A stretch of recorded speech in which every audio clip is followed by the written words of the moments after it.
এখন যেমন সিলেটে যখনই বন্যা হয়েছে, আমি আগেই সবাইকে সতর্ক করছি, সিলেটে আসামে বন্যা, সাথে সাথে সিলেটে বন্যা, সিলেট বিভাগ আর কি, ওই বন্যার পানি নেমে আমাদের উত্তর অঞ্চল, মধ্য অঞ্চল, এরপর সেটা দক্ষিণ দিয়ে নামবেই। ওই নামতে নামতে যে পানি যতটুকু আমার মাটির নিচে চুষে নিতে পারবে সেটুকু কমবে, কিন্তু বৃষ্টি হলে থাকবে, কিন্তু পানিটা ওখান থেকে নামবেই।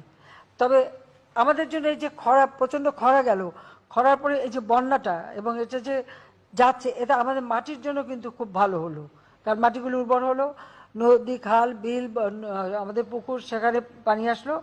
আর যদি বন্যা আসে তখন আমাদের এই যে জলোচ্ছ্বাসের যে লবণাক্ততা, এটাও কিন্তু ধুয়ে যাবে। ক্ষতিও যেমন আছে, খালি ক্ষতি ক্ষতি করে চিন্তা করলে হবে না, ভালো দিকটাও দেখতে হবে। এরপর যদি আমাদের বন্যা হয়, তাহলে এখন যে লবণাক্তের ফলে আমাদের পুকুর নদী জমিতে যে লবণ দেখা দিচ্ছে, এটা কিন্তু ধুয়ে চলে যাবে, যেটা আমাদের